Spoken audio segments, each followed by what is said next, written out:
से जल्दी टोयोटा के शोरूम में आ जा। तो मैंने उसे ठीक है बोल दिया था और अब मैं शोरूम में पहुंच गया था। वहाँ पहुँचते ही मैंने अपनी कार को पार्क कर दिया और सीधे शोरूम की तरफ निकल पड़ा। लेकिन जैसे ही मैं वहाँ पे पहुँचता हूँ तो मुझे दिखाई देता है कि मेरे दोस्त ने नई नवेली फॉर्च्यूनर की डिलीवरी ली है और उसका अभी फोटोशूट चल रहा था जिसमें वो काफी ज्यादा खुश नजर आ रहा था। ए भाई अच्छे से फोटो ले अपनी, बढ़िया सिस्टम मैं भी करूंगा, मस्त इंस्टा पे स्टोरी डालूंगा। राइट वाला पोस्ट सर, राइट वाला अच्छे से। सिस्टम पे सिस्टम।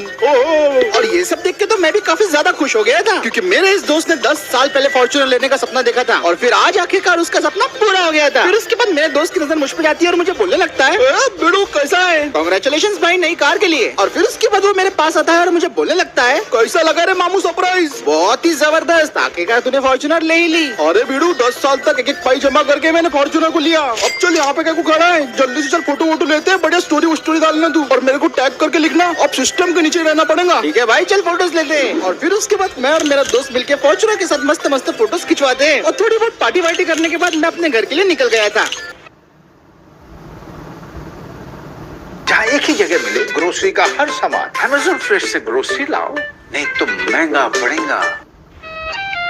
अब अगले दिन मैं सुबह सुबह अपनी मस्ती में जॉगिंग कर रहा था और जॉगिंग करते करते जैसे ही मैं आजाद गार्डन की तरफ से गुजरता हूँ तो मुझे दिखाई देता है मेरा दोस्त और उसकी फॉर्च्यूनर और पता नहीं क्यों वो जमीन पे बैठा हुआ था। ये सब देख के मुझे बड़ी हैरानी हो गई थी तो मैं तुरंत वहाँ पे रुकता हूँ और अपने दोस्त से पूछता हूँ कि भाई क्या हुआ यहाँ पे ऐसे बैठा क्यों है। तो वो मुझे बोलने लगता है क्या बताऊँ भाई क्या बताऊँ मैं तेरे को। अरे भाई ऐसी क्या बात हो गई, तू रो रहा है, मैटर क्या है एक्चुअली वो तो बता। पछता गया रे बिड़ू, पछता गया, पूरा फॉर्च्यूनर लेके मैं पछता गया रे। एक बात बता भाई, तूने अपनी फॉर्च्यूनर से किसी को उड़ा तो नहीं दिया? नहीं रे भाऊ, वैसे काम अपन नहीं करते। तो फिर क्या हुआ? और फाइनली इतना सब पूछने के बाद मेरा दोस्त मुझे बताने लगता है कि एक्चुअली में उसके साथ ऐसा क्या हुआ था। देख भाई अपन फॉर्च्यूनर की डिलीवरी लेके अपने घर पे गया, सोचा कि सारे घर वाले अपनी गाड़ी को देख के बहुत खुश होंगे और अपन को क्या मालूम था अपने को कुछ और ही रिएक्शन मिलेगा। अरे भैया जी तुम ये क्या उठा के लेके आए यार। अरे भाई तू क्या बोल रहा, फॉर्च्यूनर तो बहुत अच्छी गाड़ी है। भाई आप अच्छे से जानते हैं कि हमारी फैमिली कितनी बड़ी है और तेरी ये 7 सीटर फॉर्च्यूनर में कहाँ से आएंगी सारी फैमिली अपनी। अब तेरी अम्मा और बहन को कहाँ बिठाएंगे हम। ये बकवास फॉर्च्यूनर के प्राइस में तो 4 बोलेरो आ जाते। ए भाई फॉर्च्यूनर इतनी भी बुरी नहीं है, तुम लोग ज्यादा ही बात कर रहे हैं। नहीं भैया ऐसा नहीं चलेगा, फॉर्च्यूनर वापस करो बिल्कुल वापस करो, नहीं इसमें हमको ये गाड़ी। बिल्कुल सही। ये सारी बातें सुनने के बाद बिड़ू अपन पूरी तरीके से टूट गया था। एक तरफ थी अपनी फॉर्च्यूनर अपना सपना और दूसरी तरफ थी अपन की प्यारी फैमिली।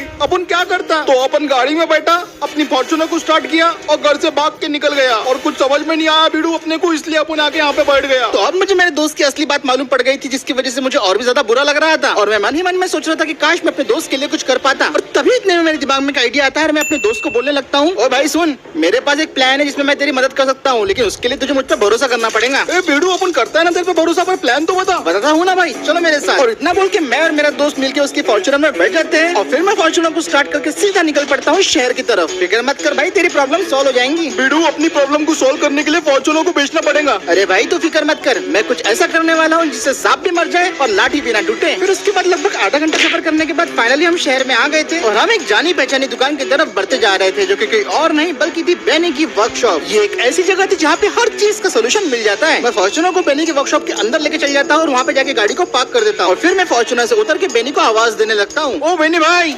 ओ बेनी भाई, बेनी, ओ बेनी। इतनी सारी आवाज देने के बाद भी बेनी आ नहीं रहा था तो मुझे लगा शायद वो उसके ऊपर वाले ऑफिस में होगा और कुछ काम कर रहा होगा। मैंने मेरे दोस्त से कहा कि मैं अभी ऊपर से उसको बुला के लेके आता हूँ और फिर मैं फाइनली सीढ़ियाँ चढ़ के ऊपर पहुंच गया था। लेकिन जैसे ही मैं उसके ऑफिस में पहुंचा मुझे दिखाई देता है बेनी मस्त मजे से आराम से सोफे पे लेटा हुआ है और देख के तो मुझे ऐसा मालूम पड़ रहा था कि उसे काम धंधे का कोई टेंशन ही नहीं था। पर जैसे ही उसने मुझे देखा वो उठ गया और मुझे बोलने लगा, अरे जब्बार भाई तुम यहाँ पे कैसे? एक फॉर्च्यूनर का काम कराने के लिए आया हूँ, सोचा तुम मदद कर सकते हो। अरे वाह, बड़े दिन बाद एक फॉर्च्यूनर आई है गैरेज में। अब बेनी आ गया था नीचे और वो फॉर्च्यूनर को देख के बोलने लगता है, ओ भाई तो बोलो क्या मॉडिफिकेशंस करवानी की आपको इसमें? Window, alloy wheel, bumper change करना क्या है या इंटीरियर में कुछ काम कराने का है? नहीं तो फिर बोले तो वो करोल बाग वाले लाइट वगैरह होना क्या, वो भी है अपने पास। और बिल्कुल टेंशन की बात नहीं, पूरा कपलर टू कपलर काम होता है अपने पास। भाई अपने को कुछ ऐसा करने का है कि इसमें 15 से 20 लोग आराम से बैठ सके। बहुत अच्छा जोक मारा भाई। अरे भाई मैं सीरियस हूँ। अबे सीरियस है तो हॉस्पिटल में जाके अपना इलाज करा। अरे बेनी घटिया जोक्स मारना बंद कर। तो शुरुआत किसने की? तूने। ये फॉर्च्यूनर में 15-20 लोग कैसे बिठाएंगे? एक तरीका है मेरे पास। पास, पर तू कर पाएगा? देख चैलेंज मत कर, अपन तो सब कर सकता है। बस फिर तो सुन मेरी बात। फिर उसके बाद मैं बेनी को अपना सारा प्लान बता देता हूँ, और मेरा प्लान सुनने के बाद तो मेरे दोस्त की आंखें फटी की फटी रह गई थी। और फिर मैं बेनी से पूछता हूँ, भाई तेरे इस पे क्या राय है? उसका छोड़, इससे अच्छा तो मैं फॉर्च्यूनर ही बेच डालता। भाई तू जो बोल रहा है वो नामुमकिन तो नहीं है, क्योंकि अपना एक दोस्त था पुराना, उसने भी ऐसा स्कॉर्पियो के साथ किया था। तो चल मेरे को एक बार फॉर्च्यूनर चेक करने दे। और फिर उसके बाद बेनी फॉर्च्यूनर की पूरी तरीके से चेकिंग चालू कर देता है। हाँ तो ग्राउंड क्लियरेंस के हिसाब से,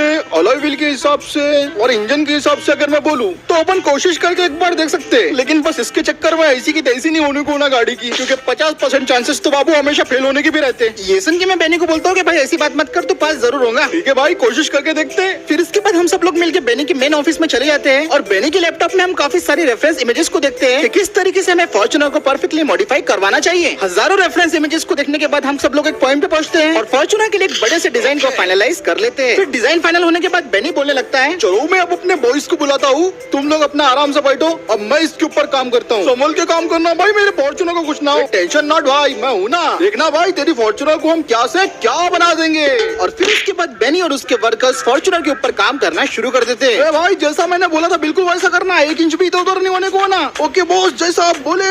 अच्छा तो इसको यहाँ से अलग करने का है, चलो ठीक है करते हैं।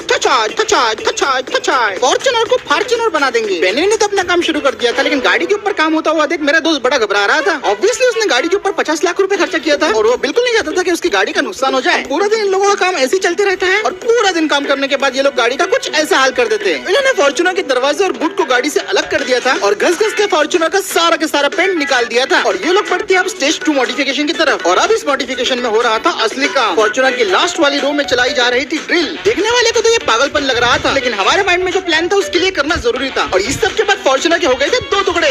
भाई तूने अपनी गाड़ी के 2 टुकड़े कर दिए, अब क्या करेगा रे तू? अरे भाई सबर रख, trust the process, trust the process. भाई 2 टुकड़े देखने के बाद तो मेरे को भी प्रोसेस के ऊपर ट्रस्ट नहीं हो रहा। अब तो सब ऊपर वाले के हाथ में है भाई। वीडियो तो फिर तेरे हाथ में क्या है? वही जो तेरे पास नहीं है।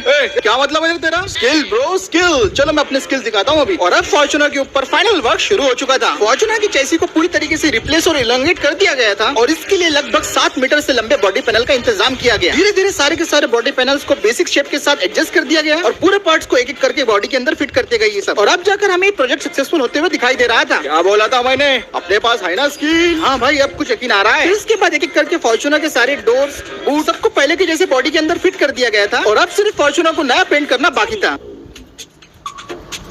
पूरे 2 दिन के बाद हमारी फॉर्च्यूनर पूरी तरीके से तैयार थी। तो लीजिए पेश है 2024 की टोयोटा फॉर्च्यूनर, और हमने बना दिया है इसको एक लिमोजीन। इसके लुक को शानदार बनाने के लिए हमने इसके ऊपर लगा है 22 इंच के अलॉय व्हील्स। क्योंकि ये गाड़ी है 6 मीटर से ज्यादा लंबी, इसलिए हम इसे अब बोलेंगे टोयोटा के फॉर्च्यूनर। गाड़ी में लग्जरी और कंफर्ट का पूरा ध्यान रखा गया है, और एकदम स्मूथ राइडिंग एक्सपीरियंस के लिए हमने इसको 4x4 से बना दिया है 6x6, और इसलिए इसमें पीछे के साइड में 2 की जगह 4 व्हील्स है। लिमोजीन है और जेट ब्लैक टिंट हो, ऐसा हो सकता है क्या? इसलिए पूरी की पूरी विंडोज को हमने कर दिया है जेट ब्लैक, जो कि बिल्कुल किसी हॉलीवुड सेलिब्रिटी की वाइब देती है। सारी चीजों की कीमत अगर जोड़ी जाए तो सिर्फ 5 लाख के अंदर बेनी ने पूरी तरीके से इसे लिमोजीन में कन्वर्ट कर दिया, और मेरा दोस्त तो ये सब देख के पूरी तरीके से हैरान हो गया था।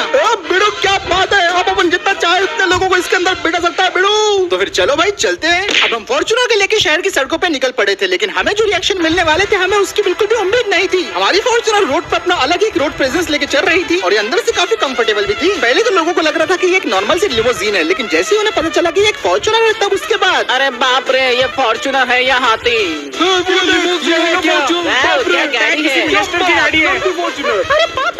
कुछ टाइम के लिए तो लग रहा था कि सारे लोगों की नजर बस हमारी फॉर्च्यूनर के ऊपर ही थी, और हमें तो यार इसे चलाने में काफी ज्यादा मजा आ रहा था। हम तो इसे एक ऐसी गाड़ी बनाना चाहते थे कि जिसके अंदर 15 लोग बैठ सके, लेकिन इसी के साथ साथ अभी एक वीआईपी और लग्जरी गाड़ी भी बन चुकी है। क्यों दोस्त, आ रहा है ना मजा?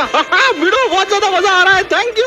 अब नहीं लगता कि हमारी फॉर्च्यूनर से बड़ा सिस्टम भी किसी का हो सकता है। एक नॉर्मल सी फॉर्च्यूनर। अरे बाप रे, ये क्या है? ये तो पूरा काफिला है। वाह क्या गाड़ी है। अब थोड़ा शो ऑफ खत्म करने के बाद हम निकल पड़ते हैं मेरे दोस्त के घर की तरफ। अब हम लोग मेरे दोस्त के घर पे चले गए थे, और फाइनली अब जाके मेरे दोस्त के परिवार के सारे मेंबर्स अब बहुत ज्यादा खुश थे।